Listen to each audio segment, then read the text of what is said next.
हमारे यहाँ यूपी में गुप्ता होते हैं। ये ठीक है। हाँ, अब सही है।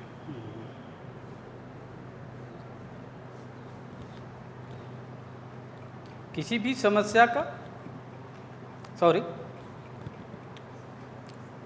मंच पर बैठे हुए शैलेंद्र प्रताप जी, मुफ्ती जी और मुनीश रायजादा जी, उपस्थित साथियों,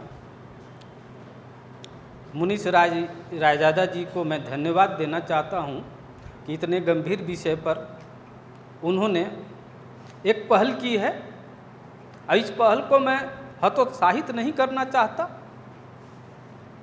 मैं चाहता हूं कि यह पहल बहुत आगे तक जाए, एक वातावरण बने और दिल्ली के विकास के लिए ही नहीं बल्कि पूरे देश के विकास के लिए एक जनमानस तैयार हो, एक वातावरण तैयार हो।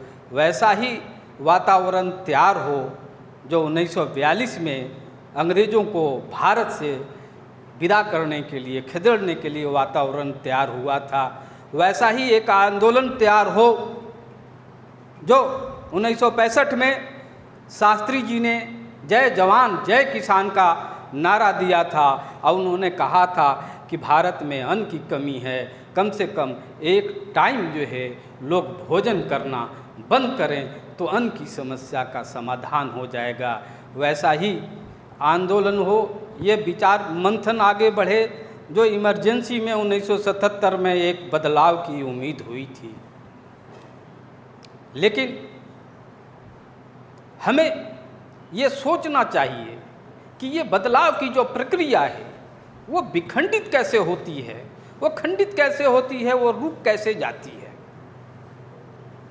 देश में सबसे बड़ी समस्या यूनियनबाजी की है और किसी भी मंच पर मैं वही बात बोलता हूँ जो बोलना चाहिए, जो देखता हूँ सुनता हूँ। मैं किसी को खुश करने के लिए कुछ नहीं बोलता हूँ।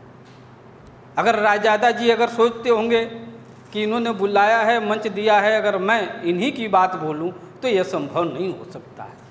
देश में जो सबसे बड़ा गर्व किया है वो यूनियनबाजी ने किया है।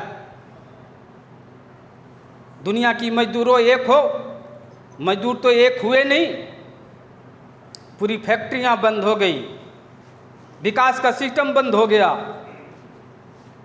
खेत खलिहान बंद हो गए।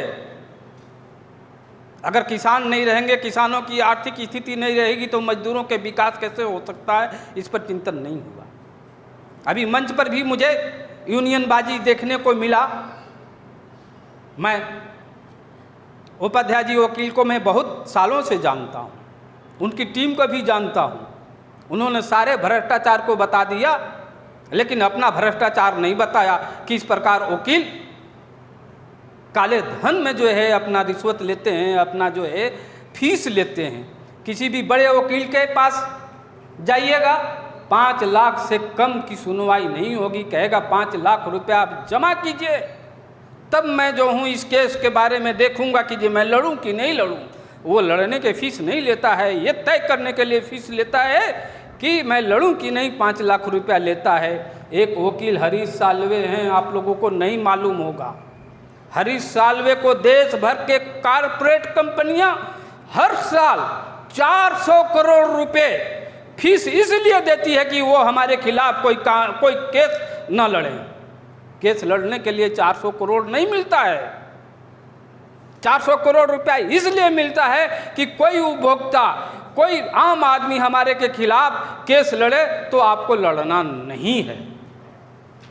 जल बोर्ड में, दिल्ली जल बोर्ड की मामला मैं बता रहा हूँ, भ्रष्टाचार का मामला था। नंदकिशोर गर्ग ने जो है पूरे वकीलों के पास दौड़ मारे, कोई वकील तैयार नहीं हुआ कि क्योंकि सारे वकील जो है बिजली कंपनियों के हाथों से, जल बोर्ड के हाथों से बिके हुए थे। लास्ट में प्रशांत भूषण तैयार हुए लड़ने के लिए, उन्होंने केस लड़ा। भ्रष्टाचार क्या है? भ्रष्टाचार जो है, उन्होंने उपाध्याय जी ने सारे भ्रष्टाचार को गिना दिया, अपना भ्रष्टाचार नहीं गिनाया। और सबसे बड़ा बात कहता हूं कि जुडिशरी से बड़ा भ्रष्टाचार भ्रष्ट कोई नहीं हो सकता। जज बैठा हुआ रहता है, पेशकार सरेआम रिश्वत लेता है। मैं 14 बार जेल गया हूँ, मैं देखा हूँ, मैं कम से कम 30 मुकदमे लड़ा हूँ। मुझे जो है रिश्वत मैं नहीं देता था, जज जो है 2-2 घंटे खड़ा करा देता था, और जो जज को रिश्वत दे देता था पेशकार के माध्यम से, उसको हाजिरी अगले बार कब मिलेगा तुरंत दे दो, मिनटों में मिल जाता था। आप जाइए, कोई नेता जो है डायरेक्ट रिश्वत नहीं लेता, कोई अधिकारी डायरेक्ट रिश्वत नहीं लेता। कौन लेता है? जज लेता है, जो भ्रष्टाचारी को जेल भेजा जाए कि छोड़ा जाए वो तय करने वाला जब भ्रष्ट होगा तो भ्रष्टाचार कैसे समाप्त होगा। और विकास की जो प्रक्रिया है, वो विकास की प्रक्रिया तब तक पूरी नहीं होगी जब तक नैतिकता नहीं होगी। आप अमेरिका में रहते हैं, एनरॉन कंपनी को आप जानते होंगे। भारत में भी एनरॉन कंपनी ने बिजली संयंत्र लगाने का महाराष्ट्र में ठेका लिया था। उस ठेके पर विवाद हुआ था, हम लोग उसके खिलाफ लड़े थे। मैं लिखा था अखबारों में, वहाँ एनरॉन में जाकर के मैंने अध्ययन भी किया था। एनरॉन की गति क्या हुई? एनरॉन की गति हुई कि वो कंपनी दिवालिया हो गई, जबकि एनरॉन में काम करने वाले लोग दुनिया के सबसे बड़े जो है विशेषज्ञ होते हैं, वो सब थे, सब अच्छे टॉप के डिग्रीधारी थे कि नहीं थे ये बताएंगे।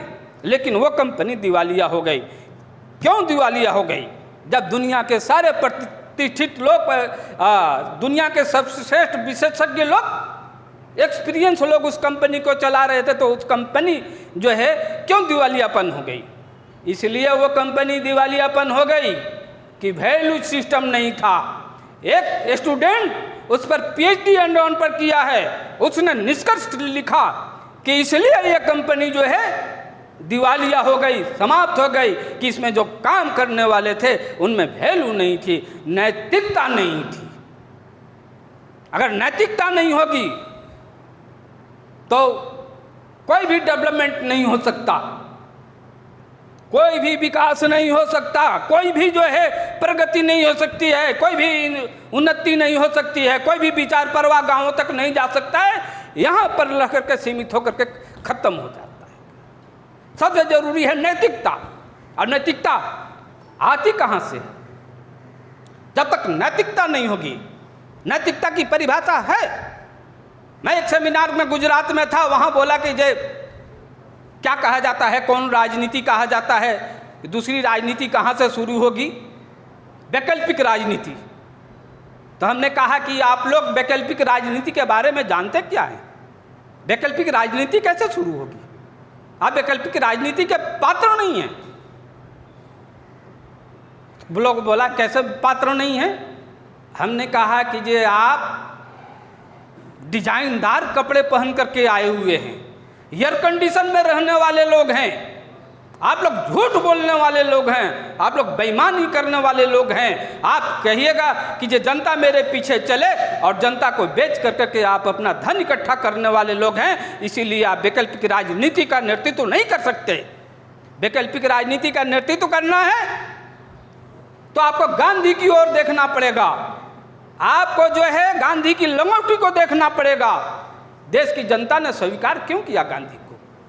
देश की जनता ने स्वीकार इसलिए किया था कि जब गांधी आया भारत में तो उन्होंने जब देखा, राजाओं के पास गए, जनता के बीच में गए, उन्होंने देखा कि हमारी जनता जो है पूरे वस्त्र नहीं पहनती है, तो उन्होंने आधा वस्त्र यानी लंगोटी पहनना शुरू किया कि जनता जिस प्रकार की है हम उसी प्रकार का आचरण करेंगे तो जनता हमको सुनेगी। जनता ने सुना, लेकिन आपको क्यों नहीं जनता सुनना चाहती है? इमरजेंसी में जो है बड़ा बदलाव हुआ, लेकिन इमरजेंसी के लोग बिखर गए, विकास का नारा जो है समाप्त हो गया। दूसरा जो अन्ना का आंदोलन हुआ था, अन्ना के आंदोलन के एक गुनाहगार मुनीश रायजादा जी भी हैं। आप लोगों ने भी जो है, आप लोगों में से भी कई लोग गुनाहगार होंगे, क्योंकि अरविंद केजरीवाल के चेहरा आप लोगों ने क्यों नहीं पहचाना था? हम लोग तो जानते थे। मैंने उस समय अन्ना आंदोलन में एक लेख लिखा था कि अन्ना को बिन मांगी मेरी सलाह, वो नेट पर आप सर्च कीजिएगा तो मिल जाएगा। हमने कहा कि अन्ना जी, आप जनता को जो आंदोलित कर रहे हैं, जनता आपके पीछे है, जनता के प्रबंधन का जो है तरीका आपके पास क्या है? कुछ नहीं है। ये 2-4 लोग उच्चके लोगों के साथ लेकर के अब बदलाव नहीं कर सकते। इसलिए जनता के विचारों का जनता कैसे आगे भविष्य में आंदोलन करे, उसकी जो है एक मुकम्मल जो है नीति तय करनी होगी। उन्होंने तय नहीं किया। क्या आज क्या हो गया?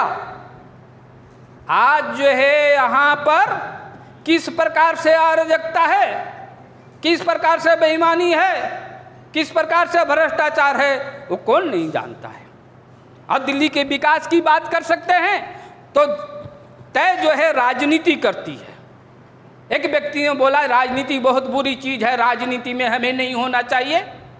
हमने कहा जो बहुत बुरी चीज़ है, लेकिन राजनीति ने तय कर दिया कि पुराने नोट नहीं चलेंगे, आप चला के दिखा दो तो मैं मान लूँगा। तो राजनीति तय करनी है तो राजनीति को बदलनी होगी। और राजनीति जो है जब तक जनपक्षीय नहीं होगी तब तक देश का विकास नहीं हो सकता, दिल्ली का विकास नहीं हो सकता। आप नदियों के बारे में आपने अमेरिका के और ब्रिटेन के नदियों के बारे में आपने उदाहरण दिया, लेकिन गुजरात के अहमदाबाद में एक नदी है, उस नदी का जो विकास जिस प्रकार से हुआ है, वो नदी का विकास जो है एक आईना है। उस नदी के विकास को देख करके जमुना का विकास हो सकता है। और जमुना का विकास का जो करोड़ों अरबों रुपया था वो शीला दीक्षित के सरकार में भ्रष्टाचार में गया, अरविंद केजरीवाल के सरकार में भी भ्रष्टाचार में जा रहा है। ये ऐसा नहीं है कि जमुना के विकास के लिए पैसे नहीं आए। 2 साल पहले दिल्ली में बाढ़ आई थी, कई लोगों ने कहा कि जो हमारे घर डूब गए। अरे भैया, जमुना के धारा में तुम घर बना लोगे तो घर तो पार्लियामेंट डूबेगा नहीं, तुम्हारा घर ही डूबेगा। पहले इंक्रोचमेंट तो हटाओ डेवलपमेंट के लिए। इंक्रोचमेंट करके आप रखे हो। हमारे देश में जो नागरिक हैं, उन नागरिकों को, चाहे हिंदू है, चाहे मुसलमान है, चाहे ईसाई है, इस देश में रहने का अधिकार है।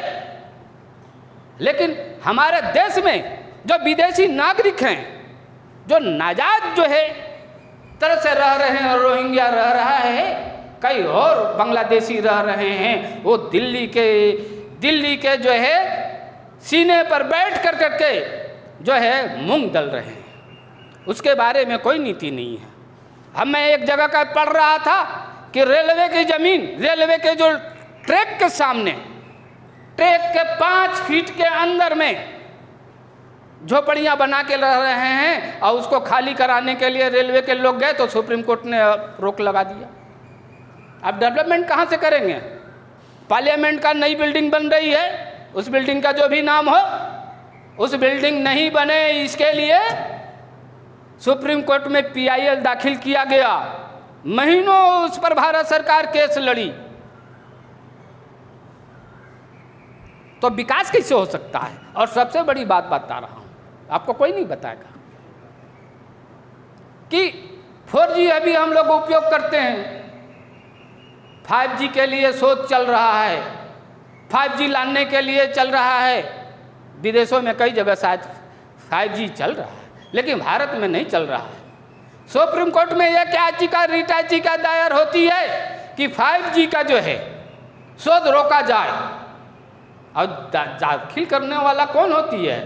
जूही चावला होती है, जो फिल्म नायिका होती है। वो कही कि 5G जो है वो मोबाइल कनेक्शन मुझे नहीं चाहिए, ये सिस्टम नहीं चाहिए, ये विज्ञान हमको नहीं चाहिए। वो रोकने का काम करती, किसके पैसे पर करती है? विदेशों के पैसे पर करती है। भारत जो है विकसित नहीं हो, उसके लिए एक बड़ी साजिश अंतर्राष्ट्रीय स्तर पर साजिश हो रही है। दूसरी साजिश भारत को एक तालिबानी देश, एक जिहादी देश बनाने के लिए हो रही है। एक आबादी आक्रमण हो रहा है। जब बच्चे पैदा होंगे, देश का संसाधन कम है, तो विकास तो आपका धरा का धरा रह जाएगा। जनसंख्या नियंत्रण किसी भी देश, चाहे हिंदू देश हो, चाहे ईसाई देश हो, चाहे मुसलमान देश हो, माल्थस ने कहा है कि प्रकृति के साथ हम छेड़छाड़ करेंगे तो प्रकृति भी प्रकोप देती है। तो हमें अपने संसाधनों का भी तो बचाना है। संसाधन कैसे बचेंगे? संसाधन तब बचेंगे जब जनसंख्या कम होगी। और ये संसार जो बना हुआ है वो सिर्फ मनुष्य के लिए नहीं बना हुआ है। यह संसार जो बना हुआ है सारे जीवों के लिए बना हुआ है। प्रकृति का जो आधारभूत संरचना है उसमें जीव भी शामिल हैं, जानवर भी शामिल हैं। हर प्रकार के जीवों का सामंजस्य रहेगा तभी ये पृथ्वी बचेगी। जब संसाधन नहीं होगा तो विकास कहाँ से कर सकते हैं? और विकास के लिए पैसे की जरूरत होती है, और पैसे पेड़ से नहीं उगते हैं। पैसा कहाँ से आ जाएगा? आप कह दिया 1935 1941 इसमें हम विकसित दिल्ली बना लेंगे। कैसे बनाइएगा? डीडीए ने एक योजना शुरू की है। डीडीए ने 20 साल का एक योजना तैयार की है कि कैसे दिल्ली को हम डेवलप करेंगे।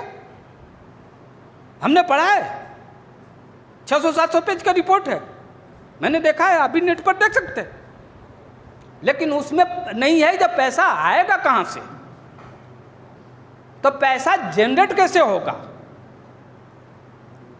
तो पैसा जनरेट करने के लिए हमें उद्योग को बढ़ाना होगा, हमें देश की उत्पादकता को बढ़ाना होगा। चाहे उत्पादकता का प्रकार कुछ भी हो सकता है, खनिज संपदा भी हो सकता है, वन संपदा भी हो सकता है, फल भी हो सकता है, कृषि भी हो सकती है।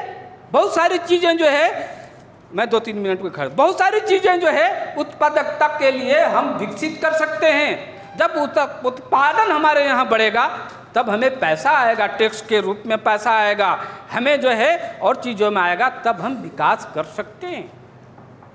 और भ्रष्टाचार जब तक जो है देश में रहेगा, जब तक सुप्रीम कोर्ट है, हमारा जो है सबसे बड़ी बात मैं जो कहने जा रहा हूँ उसके बाद मैं अपनी बात खत्म करूँगा। हमारा जो संविधान है, संविधान में ही जो है, संविधान जो है विकास विरोधी ही नहीं है बल्कि भ्रष्टाचार समर्थक भी। हमारा जो संविधान है कॉपी पेस्ट संविधान है।